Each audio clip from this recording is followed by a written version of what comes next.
Since 2015, Jared Stillman has rocked Nashville sports. That team freaking stinks. And now he's back. The takes are hotter than ever. I mean, let's be honest, he just can't coach. Welcome to Stillman and Company.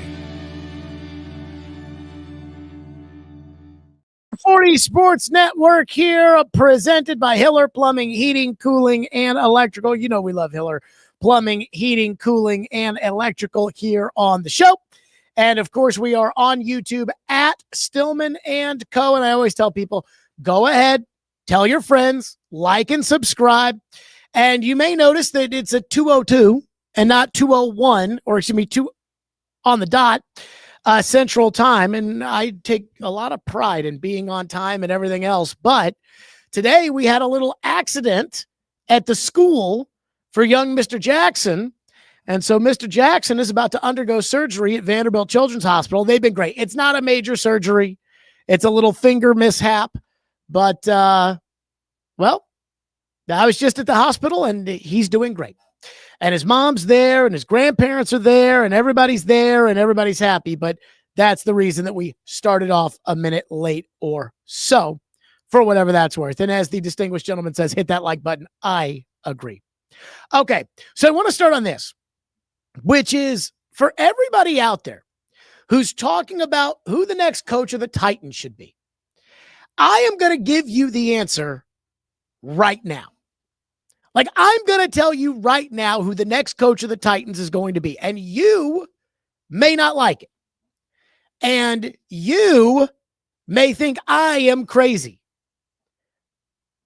But I have a pretty strong feeling it's going to be one of four guys. Now, let's throw up what I am calling the Los Jared head coaching odds boards for the Tennessee Titans. There you go. If you are looking at the screen right now on the stream, we have the Los Jared Sportsbook and Casino, the 2026 odds for the next Titans head coach. Number one on the board is Matt Nagy at plus 250. Number two is Arthur Smith at plus 275. Number three, Mike McCarthy at plus 350. Number four, and we've all heard Nagy, Arthur, and McCarthy. I've got Mike McCoy sitting there at number four at plus 450. Cliff Kingsbury at plus 500. Kevin Stefanski, if he gets fired, at plus 1,000. Mike McDaniel, plus 1,115. Joe Brady, very popular name, plus 1,250. Jesse Minter, the defensive coordinator for the LA Chargers, plus 1,400. Robert Saleh, plus 2,000. Vance Joseph, I've heard his name mentioned about a couple of times for the next coach of the Titans. And I'm like, Vance Joseph? Vance Joseph, plus 2,500. Brian Flores, plus 10,000. And John Gruden, plus 10,000. And I'm sure there are a lot of you out there that are going to be very upset when you look at the big board and you see John Gruden and Brian Flores there at the bottom. But I'm going to tell you, that would be the board. And I would love for somebody to put money in on Joe Brady. I don't think he's going to get the job. I would love for somebody to put money in on John Gruden. He's got the bro vote. I've never seen anything like this. Maybe it's because he works at Barstool. I don't know. But all the bros out there are like, John Gruden. Like, if you have any friends, if you're like me and you're 36 years old and you've still got friends who, if there was a keg in front of them, they'd say, let's do a keg stand. That person wants John Gruden to be the next coach. Forget the fact that John Gruden wasn't really all that good when he was an NFL coach the first time. He certainly wasn't all that good when he was an NFL coach the second time. He then got kicked out of the league, and he's suing the league, and the Titans are not going to be a team that goes against the league. Forget about all that. They don't care. But the bro vote, they just freaking love John Gruden. And so I'm going to tell you, there are going to be four guys, one of four guys, who is going to get this job. And the four are Mike McCarthy, Matt Nagy, Arthur Smith, or Mike McCoy. And I would be willing to go 75 to 80% that the next coach of the Titans is going to be one of those guys. Now, there's going to be a lot of discussion about who's actually picking the next coach. And the reason that there's a lot of discussion as to who's picking the next coach is because, as TD asked on Monday, Chad Brinker didn't really give a comprehensive answer as to who is making this choice. Not the interim, but the head coach, actually, not permanently, but going forward once the season's over. Yeah, I think, like I said, Mike and I have been, a big part of all those conversations with Amy. I don't know if I'm understanding your question correctly, but basically what I'm asking is it going to be your decision, Amy's decision? Whose decision is it going to be to hire the next head coach for this? I got you. Yeah, we're all going to work on that together. But Mike and I will lead if you're asking, as far as the search is concerned, Mike and I will lead that search. But right now, what our focus is right now is pouring everything we can into Mike McCoy and giving him every opportunity from here on out, starting this week. We got the Patriots coming to town. We got to do everything we can to help him, to support him the way he needs to be supported so we go out there and win a football game. So that's really what our focus is right now. There's going to be plenty of time to talk about the next steps. Mike McCoy is going to get every opportunity to prove. I mean, he's been a head coach in this league before, so we want to give him that opportunity. Mike McCoy. But again, Chad Brinker turned that once he figured out, they're asking who's actually going to make this choice, because this is apparently the only organization on the planet where every time they do something, you actually have to ask who did it. He's sitting there thinking, well, we're going to do that collectively. Nothing in life is truly done collectively. Even if you're married, and I'm not married, but I'm pretty damn close to it. If you're married, like Lindsay and I make decisions together. But what happens is one person makes the decision and the other person usually goes along with it. Very rarely is it like hey, let's make this joint decision together. When we adopted our Australian Shepherd, Layla, Lindsay made that decision, not me. No, I was for whatever she wanted to do, but she made that decision. When we bought our house, I made that decision. Somebody has to make the decision. And because we don't know who's making the decision, I am convinced that those should be the four names in play. Number one, the Tennessee Titans are not going to pay a massive salary to a head coach, which means if there is another team interested in one of the guys that you want, you're going to lose, because these other owners and these other teams are going to spend the money and the top dollar on a head coach. You won't. If it's true that Ben Johnson got $13 million to go coach the Chicago Bears after never having coached a game before, I can tell you right now, Jesse Minter, Cliff Kingsbury, Joe Brady, they're going to get opportunities that will be far more lucrative or in better markets or with better rosters or with more established owners than what they would get here in Tennessee. Number two, the Titans always hire the opposite of what they just fired. And the opposite of Brian Callahan would be a head coach with experience, which means all the other guys, these top up-and-coming coordinators, they're probably going to be out.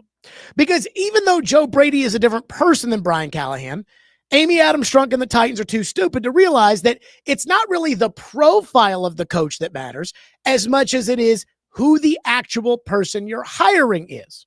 And what I mean by that is when I say the profile of the coach, offensive coordinator, never been a head coach before, it's like a blind resume. It's, okay, I am looking for a defensive coach who's got head coaching experience. So to me, Vance Joseph is the same as, give me another defensive coach that's got a Romeo Crennel, when they are two totally different people. And then the other thing is, when you're making this big of a decision, oftentimes people like to hire others that they are comfortable with. If there's anything you've learned about the NFL over the last 5 years, and especially anything that you've learned about the Titans over the last 5 years, it is that when you become a general manager in the National Football League, you get one crack, maybe two, at hiring a coach. When you become a coach, you may get one or two cracks at it.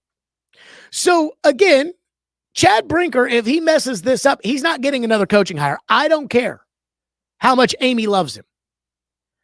Mike Borgonzi.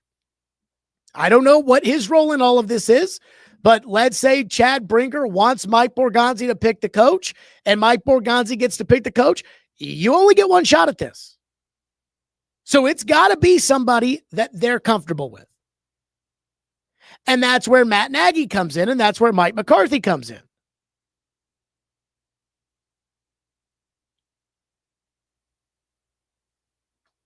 Wow.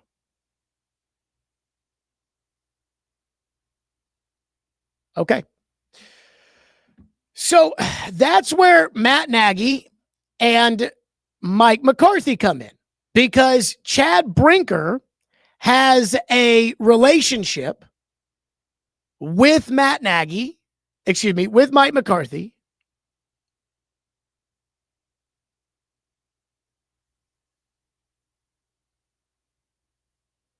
Okay. So he's got a relationship, Brinker does, with McCarthy. Now, we don't know what that relationship is like, but he's got a relationship. Then, when it comes to Nagy, he's got a relationship with Borgonzi and, of course, Titans ownership. And trust me, ownership is going to play a role in all of this. And ownership knows Arthur Smith. Now, again, I don't know. I can't tell you. When it comes to Arthur Smith, I can't tell you how Titans ownership feels about Arthur, but I know they have a relationship. And there's a certain comfort level there. And again, they want to hire the exact opposite of what they just hired. Well, what they just hired was Brian Callahan, a guy they didn't know. So they had heard good things about Callahan. He was on all these lists to be the next head coach of a team. They brought Callahan in. So they bring in Callahan. They interview Callahan. I remember I sat down with Callahan for about 20 minutes the day after he got hired as the head coach and did an interview with him. And I walked out of that and I felt very confident that Brian Callahan was ready to be a head coach of the NFL. I didn't know he was going to be any good. And you guys knew how I felt about Rand. But I was sitting there and I was thinking to myself, this guy seems to have it all together. But you never know until you know someone. So if you have one shot at it, you're going to go bring in someone you don't know when there are people that you know that are out there. And then finally, I put Mike McCoy on the list. And I don't think the Titans right now are seriously considering Mike McCoy to be the head coach of the Tennessee Titans. And I don't think that Mike McCoy thinks that he's going to be the head coach of the Tennessee Titans. But let me ask you this question. What if they win on Sunday? What if they go out there and they beat New England? And Amy Adams Strunk can celebrate the fact that they beat the great Mike Vrabel. Again, we're talking about somebody who apparently had tears in her eyes last year when they beat the Texans on the road in Houston. So if they beat Mike Vrabel in the biggest revenge game of the season, I think it's the only game left on the schedule that they care about, and Mike McCoy beats him, wouldn't that all of a sudden start to bring up a discussion as to whether or not Mike McCoy should be the next head coach of the Titans? And there's one thing that all four of these guys have in common. There's really a bunch of things they all have in common. Number one, they're all offensive coaches. Whomever the Titans hire, it'll be an offensive coach because they're going to want to maximize Cam Ward. And as silly as that may sound, because I'm a big believer of go hire the best coach, and the New England Patriots, who you're playing this week, they didn't hire an offensive coach for Drake May. They hired a defensive coach for Drake May, but it does look like Drake May is starting to develop, so you don't necessarily have to be an offensive coach. in order to go out and make a quarterback better, but it's possible. But they're all offensive coaches, which I think the Titans are going to hire. They all have head coaching experience, which is the opposite of Brian Callahan. They are all known by somebody, whether it is Titans ownership with Arthur Smith and Mike McCoy, whom they'll get a firsthand look at this year, whether it is Mike McCarthy with Chad Brinker, or Matt Nagy with Mike Borgonzi. They also have done enough as head coaches that you know it's not going to be as disastrous as Brian Callahan. Now, I say that Ken Wisenhunt had essentially the same record. Wisenhunt was 3-20. Callahan was 4-19. They basically had the same record, and Ken Wisenhunt had coached in a Super Bowl before. So make of that what you will. But they're the opposite of what you just hired, somebody with no experience. The opposite of what you just hired, somebody you didn't know. And the other thing is, the four of these guys, they're just looking to get a head coaching job. They are not going to be able to have high salary demands. Jesse Mentor, if he becomes the hot candidate of the coaching cycle, and I think that Cliff Kingsbury is going to be the hottest candidate of this coaching cycle, even though Cliff Kingsbury as a head coach was not worth a shit with the Arizona Cardinals or at Texas Tech. But another year with Jaden Daniels, and there's going to be 6 or 7 openings, and everybody likes the offensive coordinator coach who throws the ball up and down the field. Kingsbury is going to get a lot of money from somebody. Joe Brady is probably going to get a lot of money from somebody. These guys, I don't think they can demand top dollar. Now, maybe Matt Nagy can kind of cross his arms and say, okay, well, fine. You know, if you guys don't want to pay, then I'll stay in Kansas City with Andy, and next year I'll get a job. But I don't think there's a lot of people out there clamoring to hire Matt Nagy. No, it's like I did a football show with Paul the other day. And when we were on it, PK was like, hey, PK said, hey, I think Matt Nagy was disastrous in Chicago. And I said, was Matt Nagy really disastrous in Chicago? He went 34-31. He made the playoffs 2 times in 4 years with Mitch Trubisky as their starting quarterback. Are you sure Matt Nagy was that bad? But that is the narrative around Matt Nagy. Matt Nagy was bad. Just like the narrative was Mike Vrabel was an incredible coach. Even though, again, we know Vrabel was a good coach who has his warts. And when it comes to Mike McCoy, the only reason I even put him on the list is because he checks every box at the end of the day that deep down inside Amy Adams Strunk wants. Mike McCoy is going to be an offensive coach. They're going to want that. Mike McCoy is not going to have a big salary. They're going to want that. They will be comfortable with Mike McCoy because they will spend time around him this year.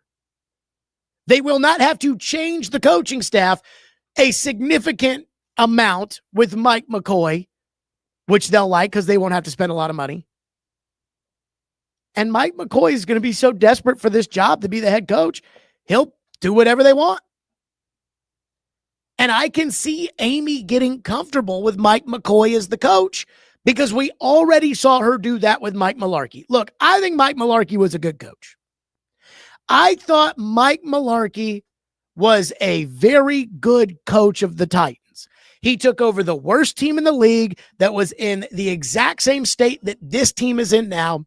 And John Robinson went out and got some better players.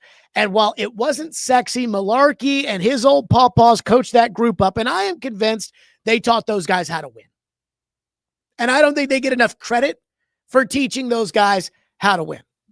Apparently, I talked to somebody, I said last week that I had talked to somebody on the Mularkey staff about the Ben Jones comments. And the person on the Mularkey staff was like, that's total bullshit. Come on now. About Ben Jones saying Rubisky didn't call the second half of the game at Kansas City. And I talked to somebody else in the media who's like, yeah, Ben Jones is full of shit. So, again, Mularkey was a good coach, guys. Was he the best coach? Probably not. He's a good coach. And I can see a lot of parallels between Mike McCoy and Mike Mularkey. And the reason they made Mike Mularkey the head coach was because Mike Mularkey was a good dude and Amy was comfortable with him. And let's not kid ourselves, they probably didn't pay Mike Mularkey like they would have had to pay one of the top coaching candidates of that job cycle, like Chip Kelly. So that's, again, I'm not saying that's who I would pick. If I were the Titans, I certainly would not be saying right now, if I own the team, it's going to be one of those four guys. And I'm telling you, I don't think the Titans, I do not think that the Titans think it's going to be one of those four guys. I think they're open to a bevy of different people, but I don't think they think it's going to be one of those four guys. But I'm telling you, it's going to be one of those four guys. The Titans may interview some other people. It's going to be one of those four guys. McCarthy, Nagy, Arthur, or McCoy. And you can put it down right now. And again, put up the big board. The Las Jared Sportsbook and Casino Titans head coaching odds. Nagy plus 250, Arthur plus 275, McCarthy plus 350, and McCoy to keep the job plus 450. Now, if McCoy wins this week, trust me, this is a big deal. Getting ready to play Mike Vrabel. If McCoy wins this week, then I think you got to absolutely pop the odds up in his favor. But that's the first thing today. Again, you guys can talk to me about Jesse Minter and Joe Brady and all these other names. Maybe there's a coach that shakes free, like a Kevin Stefanski, but I don't even know if coaches with options would want to come coach the Titans. So that's the first thing. Now, I want to tell you about Hiller Plumbing, Heating, Cooling, and Electrical. I absolutely love Hiller. They take great care of my home. They can do the exact same for you. I actually have been telling you that Hiller has been taking care of my home ever since I first bought a home, which was in 2018. And Hiller has been in business since 1990. They are family owned and operated with 100% satisfaction of happy you'll be or the service is free. If a customer is not pleased with the work that is performed, Hiller will make it right. Learn more at happyhiller.com. Hiller is professional, experienced, trustworthy, and their technicians come into your home and leave it better and cleaner than they found it. Care is their core value, and they believe that when they care about others, everybody wins. And I know this because I win when I use Hiller at my home. So be like me. Go to happyhiller.com, get your appointment scheduled, join that Happy Hiller Club, and remember that Hiller's proud supporters of the National Predators, the Vanderbilt Commodores, and the Tennessee Volunteers. So Braden Gall is out of the country right now. He's out in Spain, and boy, did he pick a week to go. And so Braden Gall's out in Spain, and because of that, I have been hosting the football show earlier this week. PK on Tuesday and Nick Suss earlier today. And Nick Suss and I on a football show, and I would tell you, go see the video, go see the YouTube video, go watch the podcast, go listen to the podcast, whatever. But Nick Suss said something today that I heard, and I was like, no. And it surrounds the golden boy, Cam Ward. So the Titans took Cam Ward number one. And leading up to them picking Cam Ward number one, the narrative shifted from, yeah, Tennessee is likely to trade the pick, to Tennessee's taking Cam Ward. Now, maybe that was because of Abdul Carter's foot injury. I don't know. But going into the combine, everybody assumed, most people believed, the Titans were going to trade the pick. Instead, they left the combine with, they're taking Cam Ward. And I keep asking, who was the one that decided to take Cam? Because with the Titans and the way they make decisions, nobody actually knows. Nobody knows who the Titans, nobody knows who makes decisions for the Titans. Was this the owner that watched a game and said, I want him, go get him? Was it Chad Brinker who punched it into his computer and said, okay, this is who we need to go get? Was it Mike Borgonzi that just fell in love? Oh, man, every time I watched the tape of the quarterback, I felt like I was looking at Patrick Mahomes. Who was it? Because whoever put their foot down or was banging on the table or made the decision for Cam Ward is somebody that I don't want making decisions for the Titans anymore. And it has nothing to do with Ward, but it has everything to do with the situation the Titans have brought Ward into when the other options that were more established, like Sam Darnold or Daniel Jones, were out there. Because I'd rather learn if Brian Callahan can coach with Daniel Jones as the starting quarterback than learn if Brian Callahan can coach with a number 1 overall pick who I might be screwing up. So Nick Suss today on a football show and I were talking about, okay, so who was it that picked Cam Ward? Was it the owner? Was it the general manager? Was it the president of football operations? Here's what Nick Suss said. I will say there were points early in the process. We're talking January, we're talking pre-combine, where I heard people who would have decision-making power say, yeah, I think we got a real shot at Sam Darnold here. Like, there were points where Matt Stafford was on the table if he was going to hit free agency. There were points where just about everybody but Rodgers was being talked about. And then mid-February, combine time, end of combine time, everything I heard was Cam's the guy. This is Cam. And that is just late enough in the process that you named Amy, you named Chad, you named Mike. We also have to throw Brian in there. There might have been some oversell because these coaches were aware they were on shaky footing and they knew that drafting a quarterback would turn things around more quickly and would have the chance of preserving this regime. I am not saying for certain that is what happened. I am just saying, as much as we can say, oh, Amy wanted to pick Cam because she wanted the quarterback as the face of the organization, or Brinker wanted to pick Cam because of this, or Borgonzi wanted to pick Cam because of this, we can also put the coach's influence in there. And if the timeline of when they fall in love with Cam lines up around the combine and around the 30 visits, that's when he's getting more involved with actually knowing the people in the building. Oh my God. It's so crazy that it actually makes sense.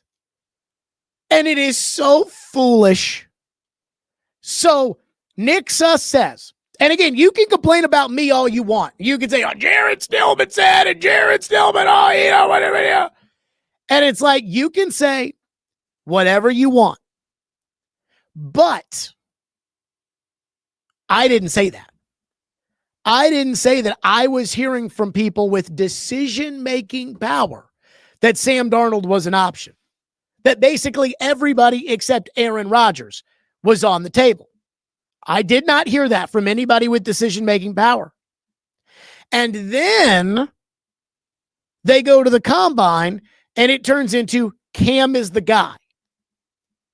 Now, that does line up with how I remember all that going down, but I didn't talk to the decision makers that would be saying, oh, yeah, I think we got a shot at Sam Darnold. Oh, yeah, I think we could go this route. I don't know who the other option, Russell Wilson, maybe? I don't know. I know the Jared Big Board from February was Darnold 1.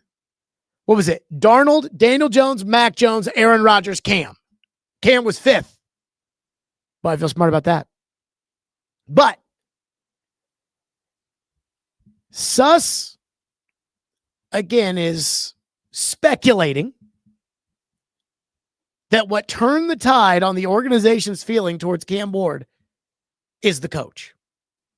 And when he said that, you know, this regime could look at drafting a quarterback as the way to save their jobs, I thought to myself, that's so stupid that it's actually believable. The idea that the Titans would have this collective decision-making group and that ultimately they would be swayed by the hot seat head coach whom they'd later fire in terms of who to use the number 1 draft pick on is so ridiculously out in la la land that it's actually feasible that that's what the Titans did. that the Titans let the head coach, whom they would fire 6 games into the following season, tell them what to do with the first overall pick. Because it sounds so stupid that it might actually be true. And again, this isn't Jared Stillman's opinion or Jared Stillman's reporting. If you want to yell at me, we're talking about Nick Suss, who said, hey, they were talking Darnold. They were talking everybody but Daniel Jones as a possibility before the combine and walked away from the combine saying Cam, Cam, Cam. What changed? And Suss is making an educated guess to say the coach got more involved. That coach. And that is so on brand for this disconnected and incompetent Titan thinking. And this will happen next year. If they get a new coach, we will hear people say things like, well, so-and-so didn't draft Cam. Because I've seen how this works in the NFL. I know how this works. I know how these teams operate. Oh, yeah, he didn't draft Cam. He doesn't count. He didn't draft Cam. He didn't draft Cam. You're right. He technically didn't, but he signed up to work with Cam. Amazing. Again, I'm not saying that's what happened, but I could buy it. I could buy that the Titans got persuaded by a head coach who was on the hot seat to draft a quarterback, to overdraft a quarterback number 1, which is stupid. And I can also buy the idea that the coaching staff thought, if we get Cam Ward, we've got a shot to save our jobs, which is also stupid. Because the number 2 things, the 2 things I've learned from Floyd about quarterbacks, and, just, again, there's an exception to every rule. And when I worked with Floyd, I was one that would always kind of pick at the exceptions. And I would say, well, what about when this happened? But Floyd used to tell me, you don't win with backup quarterbacks and you don't win with rookie quarterbacks. So if you're going to play a rookie quarterback, you're going to lose. Now you would say, well, what about Jaden Daniels? Or what about CJ Stroud? Or what about Ben Roethlisberger? And there is some of that. But for the most part, you play a rookie quarterback, you're going to lose. Joe Burrow is a great quarterback. He lost as a rookie. Josh Allen is the league MVP. He won 6 games as a rookie. Lamar Jackson sat the bench for half of his first year, and Patrick Mahomes sat the bench for his whole first year. So while there are exceptions to the rule, I do agree. If you draft a rookie quarterback, you're probably going to lose. And I agree with the other theory. If you play a backup quarterback, call Cincinnati. Ask them, say, hey, you guys love Jake Browning as your backup quarterback. Joe Burrow goes down for the season 2 weeks into the, how's Jake Browning doing? Oh, you went out and acquired Joe Flacco. Got it. Yes, there are examples. Kurt Warner was a backup quarterback. Yes, there are guys who have been backup quarterbacks that have gone other places and have won games. But for the most part, when you play with a backup quarterback, you're going to lose. And so if I was the Titans coaching staff, or if I was advising the Titans coaching staff, I would have said, you want Sam Darnold or you want Daniel Jones, not you want a rookie, because you're going to lose with a rookie. If you've got Daniel Jones or Sam Darnold, you can trade that pick, build up your terrible roster with some picks, and then sign some guy. And then you've got the quarterback in Darnold or Jones that you're going to go to war with, and let's see how you do. But instead, you use the pick on Ward, so now you don't have the pick to help build up the roster, and you've got a rookie quarterback who's learning how defenses in the NFL work, and he's got bad mechanics, and now you have to fix all of that, and you've got to do it within a month or else you're fired. But again, that's so stupid that it might be true.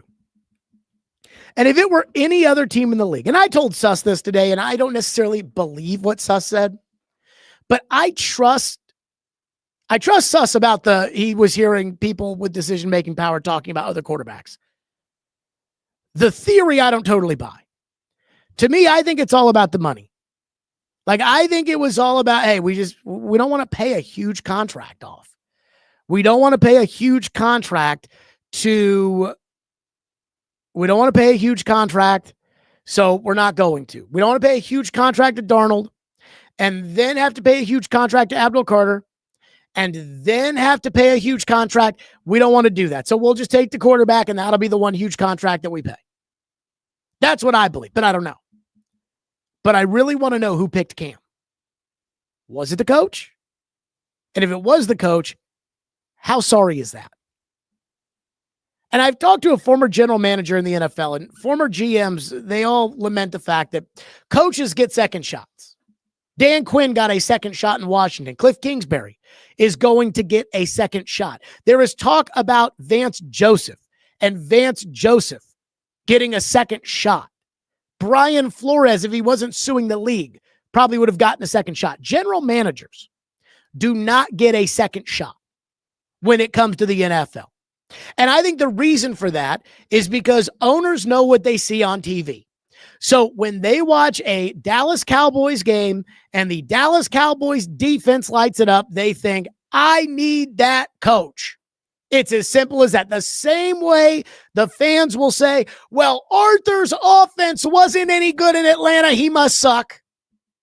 When there is so much more to being a head coach, I do believe that this is how they kind of operate in the league. And that's why GMs don't get second shots, because once a guy gets fired as general manager, he doesn't go be an assistant general manager and get shown on TV.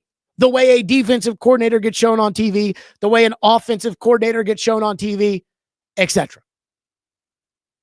And I talked to a former general manager, and the former general manager said to me, he goes, if I get another shot or if I could do it again, the one thing I would do differently is I would tell the coach, you just coach the fucking players I give you.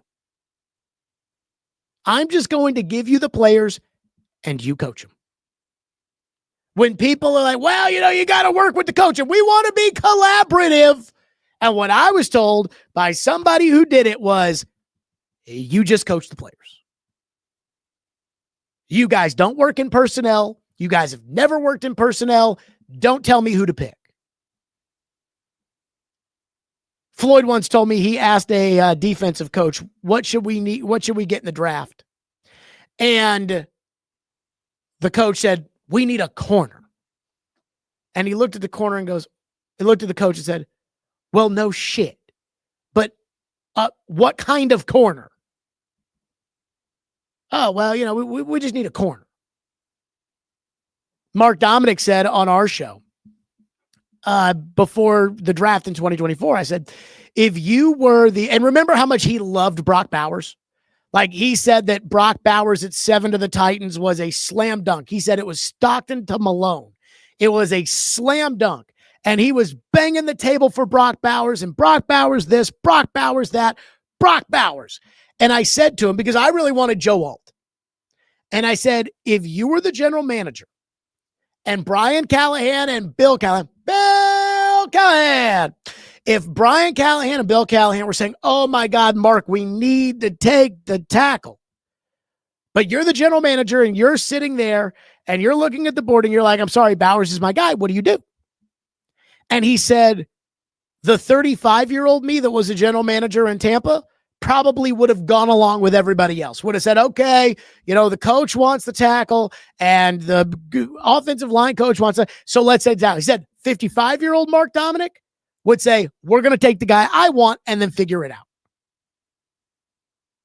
And I think that happens with a lot of first-time general managers and a lot of inexperienced people is they haven't been through it. They haven't drafted the quarterback that they didn't necessarily want.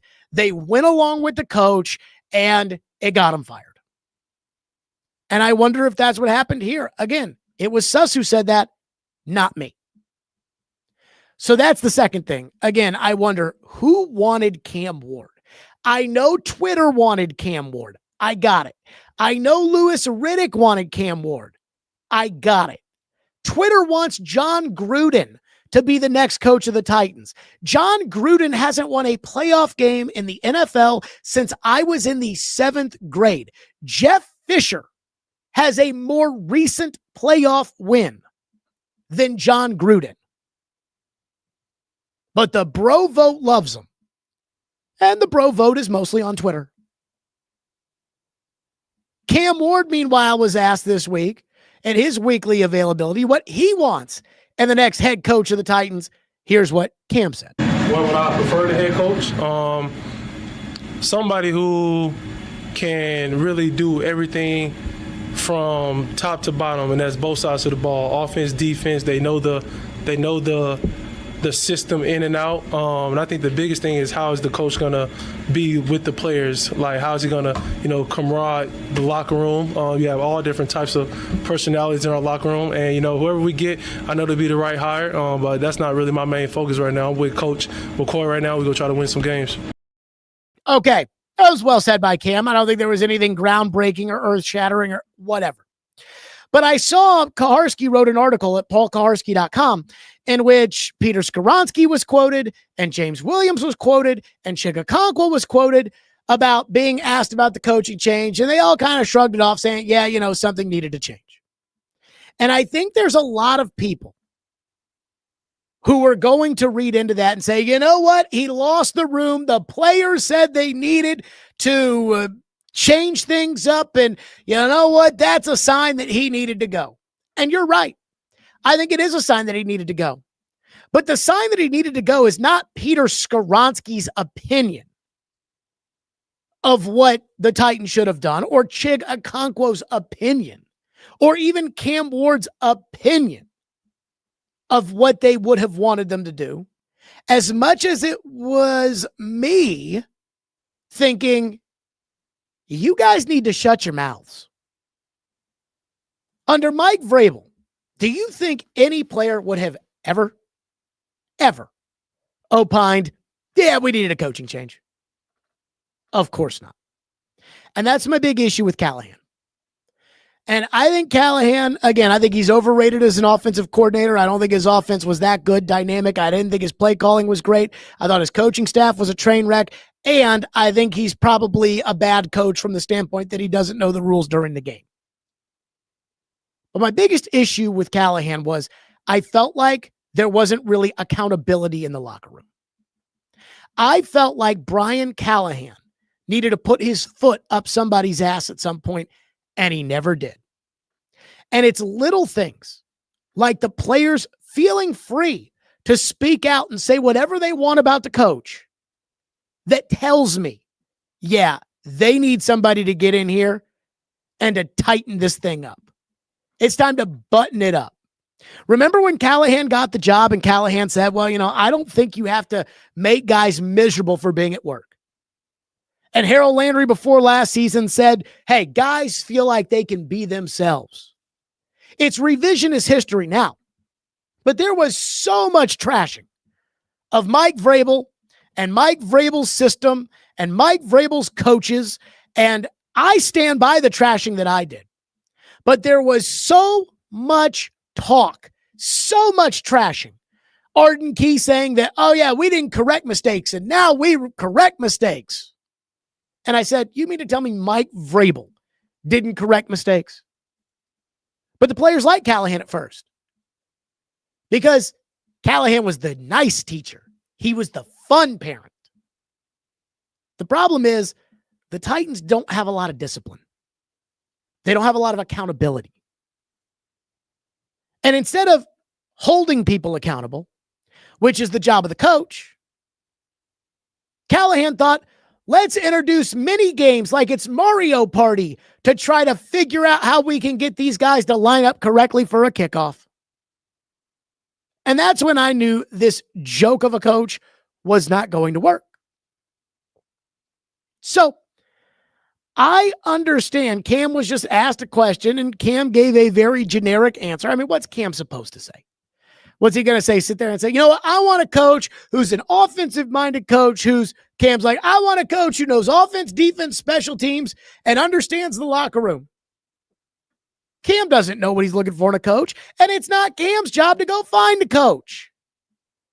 But the fact that Cam stands up there and actually tries to answer the question, or that Peter Skoronski says it was time for a change, or that Chigakonkwo shrugs off the coach, that to me, it doesn't show a lack of respect for the coach, but it shows a lack of respect for what the decision makers in the organization need to do.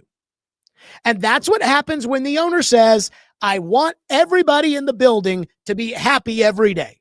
No more John Robinson, no more Mike Vrabel. We want to be happy. That's what we want. That is how you get this lazy ass team full of excuses, not getting any better, not being able to stay on side, nobody except for apparently Jeffrey Simmons carrying their weight anymore. So I have to say, when I saw that, I thought to myself, yep, that's why this didn't work. Because Callahan just let those players do whatever they wanted to do. That's it. And the red flag with this was when Levis rolled the ball out there a week after pissing away the Chicago game. And Levis rolled the ball out there, and Callahan ripped his ass on the sideline. And the next day, John Glennon asked Callahan, do you need to be more aware now that you're a head coach and not a coordinator? And he's like, yeah, I do. I wish that hadn't been seen on TV. And I remember sitting there thinking, soft. And Kaharski goes, why? Why are you mad that it got picked up on TV? You yelling at a player. It's like, well, because I love him hard. Like I love him hard. I coach him hard, but I'm like, oh God. And that's what it was for 2 years. The special teams, a disaster almost every week. And he'd probably come back to Colt Anderson. You'll get him next time. I think Brian Callahan lives a better life than most of us because he gets paid more than most of us. And I think he's more optimistic than most of us. And he's more focused on positive results than most of us, especially people who are natural skeptics like I am. But you cannot run a football team and just let everybody do what they want to do. And that's what Callahan was doing. And the fact that these players in the locker room are going to sit there and tell you, yeah, I think it was a good idea that the owner fired the coach, tells me all I need to know about the atmosphere that was set by the coach that you fired. So again, I'm not saying they should have fired Callahan because Peter Skoronski tells me that they should have fired Callahan. I think they should have fired Callahan because Peter Skoronski felt like he was entitled to voice his opinion. Nobody voiced their opinion inside of St. Thomas Sports Park when Mike Vrabel was the coach, because that's what disciplined teams do. Nobody cares what the private or the men in the infantry think about the battle plan. They tell you to go do it. But here, everybody gets a say. So we get to find out what Chigakonkwo thinks of firing the coach or what Cam Ward wants in the next coach, which again is just, it's typical Titans. And it's typical Titans that this all started because the owner wanted everybody to play nice. The distinguished gentleman says people will be naked in the stands for John Gruden. Let me say this when it comes to Gruden. I don't totally understand this, and I don't think it's the email stuff, but John Gruden has kind of become the poster child for the Barstool, FanDuel, like that kind of demographic. Like if I were the marketing director for Zen, John Gruden would be my first call. And I don't totally understand why that is. I saw LaJuan and Conklin were on Kay Adams' show and they were like, Gruden! And I like John Gruden. I find Gruden to be very entertaining. I think Gruden knows football, but I don't think Gruden's a great coach. And I understood it when Gruden was a recently retired or recently fired Super Bowl winning coach on Monday Night Football, that Tennessee Volunteer fans who hadn't had a good coach for 10 years would get their panties all in a wad every time that somebody would say, yeah, John Gruden's not taking that job. I understand that.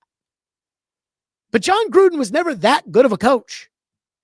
And then we got to see John Gruden come back to the NFL, and John Gruden wasn't that good of a coach. So I don't, the bro voters that just love John Gruden, I do not get it. Now, I think Arkansas should hire John Gruden, but Arkansas is not the NFL.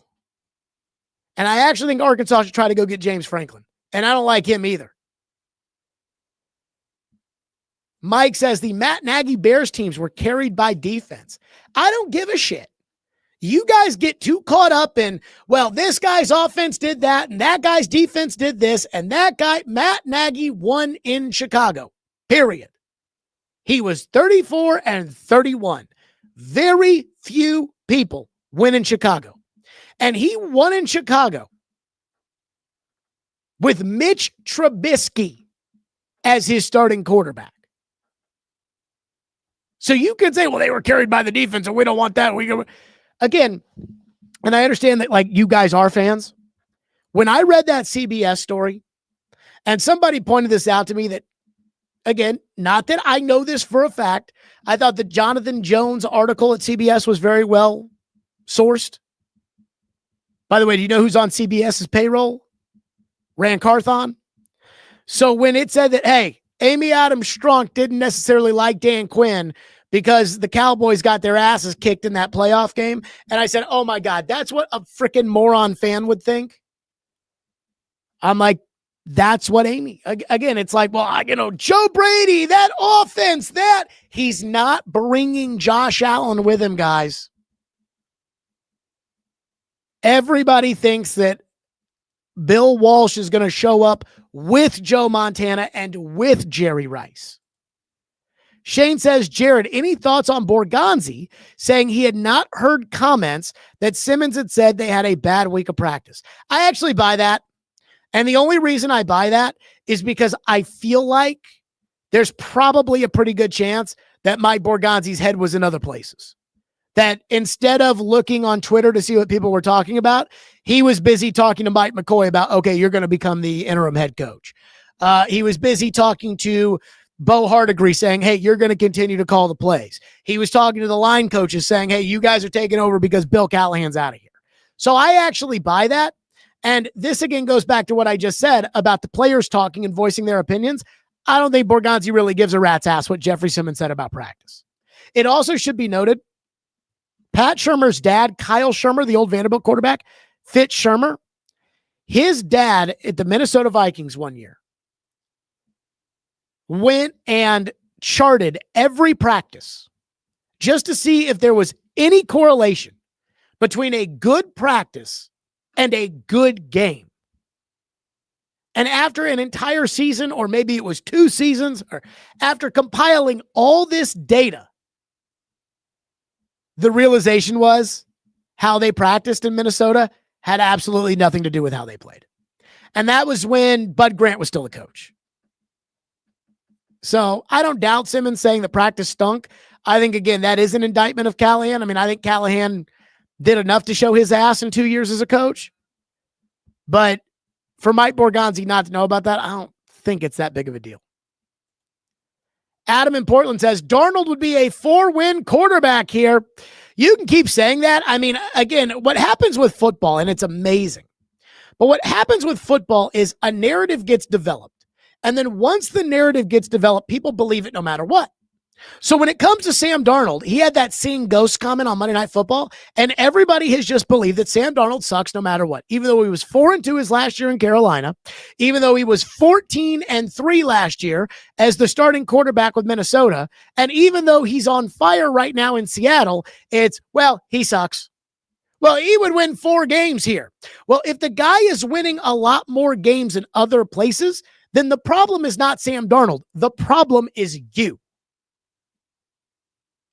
So, again, maybe do things differently. Again, my whole plan, trade the pick, sign Sam Darnold, is the exact opposite of what the Titans did. And maybe the exact opposite of what the Titans did might have actually worked. Kelsey says, 1 game does not make a head coaching hire. Let me say this. If Mike McCoy wins on Sunday against the Patriots, and I think they are going to win on Sunday against the Patriots, I will be on Boston radio later today, and when I'm on Boston radio, I am going to say I think the Titans are going to win the game on Sunday. And maybe that's bad because every single other person is going to pick the Patriots. But I think it's a Vrabel special, and I think the Titans are going to get the interim coach boost, and I think they're going to win. And if that happens, Amy Adams Strunk is going to fall in love with Mike McCoy, regardless of the fact that he wouldn't have been on anybody else's radar. So you can say, hey, one game does not make a head coaching hire. I agree. But I'm telling you, with this owner, again, she didn't want to hire Dan Quinn because of how the Cowboys played in a playoff game. So, I keep saying, if he wins this game on Sunday, he is firmly in the mix. Now, Thursday Night Football is tonight, and so let's get to a Thursday night sermon, as this has been a week that has flown by. I'm guessing it's probably flown by because the Titans went out of their way and fired the coach, but that's okay. So with that, it's time for our Thursday night sermon. Number one, we have the Steelers and the Bengals tonight on Thursday Night Football, and Zac Taylor in Cincinnati is on the hot seat. And he's on the hot seat because Cincinnati wasn't very good last year, and Cincinnati's not very good this year. And I am not a Zac Taylor fan by any stretch of the imagination. I think he's kind of a boob. I think he's kind of a bozo, and I think he's been carried by Joe Burrow. And if Brian Callahan coming to Nashville and trying to do the Cincinnati thing without Joe Burrow is any indication of what that would look like, I'd say he is a boob and he is a bozo. But let me say this. If you're going to judge Zac Taylor in Cincinnati, can you really judge him off of Jake Browning and Joe Flacco? And I understand if he gets fired at the end of the year, he wouldn't be the first coach that would be getting fired simply because their starting quarterback went down. But again, if we want to talk about what's fair in the NFL is not fair, but if we want to talk about what's fair in the NFL, then we need to admit the fact that nobody could win in Cincinnati with that defense and anyone but Joe Burrow playing quarterback. Can I get an amen? Number two, I don't hear enough people giving the Steelers credit for what they did this offseason. And maybe the Steelers are fool's gold. I saw Caroline said she feels like the Steelers are giving off those 2021 Titan vibes. Let me say this about the 4-1 Pittsburgh Steelers. They are well coached, but they are also pretty freaking good. And I think the reason they're good is they've got a lot of experience. Tomlin has a lot of experience. Terrell Austin has a lot of experience. Arthur Smith has a lot of experience. Aaron Rodgers has a lot of experience. Their defense has a lot of experience. And this year, they went out and they made changes to the football team to make themselves different. And what I mean by that is they made the playoffs last year, but they really didn't put up much of a fight. The year before that, they made the playoffs with Mason Rudolph as their quarterback, and they didn't put up much of a fight. The Steelers the last year with Big Ben made the playoffs, and they didn't put up much of a fight. This year, the Steelers said, okay, enough of that. We don't need to run it back with Justin Fields or Russell Wilson, but we need to get better. So they went out and they got Aaron Rodgers, but they didn't just get Aaron Rodgers. They got DK Metcalf. They got Jonnu Smith. They got Jalen Ramsey. They went out and made themselves a better football team. And I don't think the Steelers get enough credit for the fact that last year they made the playoffs and they didn't decide to run it back. They moved on from Russell. They moved on from Fields. They moved on from their running backs. They moved on from their left tackle. They moved on from George Pickens. And yet they're 4-1. Why? Because the Steelers said, we have to do something different. Either we'll be really good trying this or we'll be really bad. And so far through a month, they've been really good. Can I get an amen? The Miami Dolphins are a total joke. Now, we haven't talked much about it because Brian Callahan was equally a joke, and the Titans are as bad, if not worse, than the Dolphins. But Miami is a total joke. And this week it came out that Tua said that players have not been showing up to the meetings, and now Tua has had to walk it back and say, oh, no, I misspoke. And everybody's talking about how much of a dweeb Mike McDaniel is and how overrated and overpaid Tua is. But I'm going to tell you what's wrong with the Miami Dolphins. A lot of times we hear about the team giving up on a coach or the team giving up on the direction of the organization. But in this case, it's the organization. It's the owner. that has given up on the quarterback. It's the owner that has given up on the coach. It's the owner that has given up on the season. And it was obvious when they gave away Jalen Ramsey and Jonnu Smith for a bag of footballs, and they didn't spend any money in the offseason, and they kept running Tua out there. They know we're not going to be good as long as Tua is our quarterback. And so they're going to play out the string this year. They'll fire the coach. They'll fire Tua.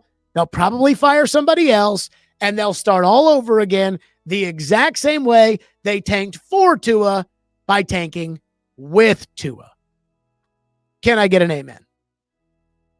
And finally, Jerry Jones has some explaining to do.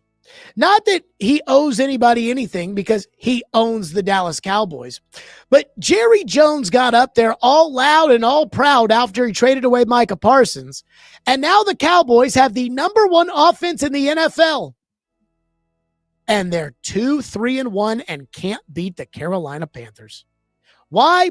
Because while having the number one offense in the NFL, Jerry has the 32nd ranked defense.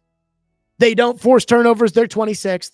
They don't keep the other team from getting a first down. They're 32nd.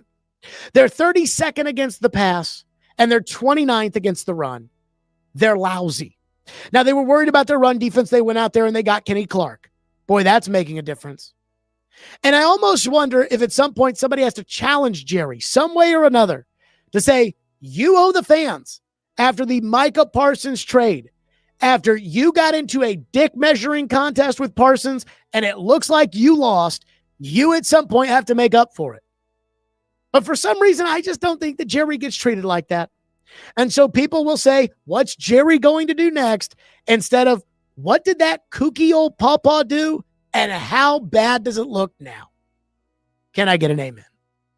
That's going to do it for us today, everybody. Again, this show, not the same as all the other shows, considering that not only was I preoccupied before the show, but preoccupied during the show. I want to appreciate everybody that said everything about Jack in the chat. It meant a lot to me. Enjoy Thursday Night Football. Enjoy the start of the week. Stillman Company will be back live.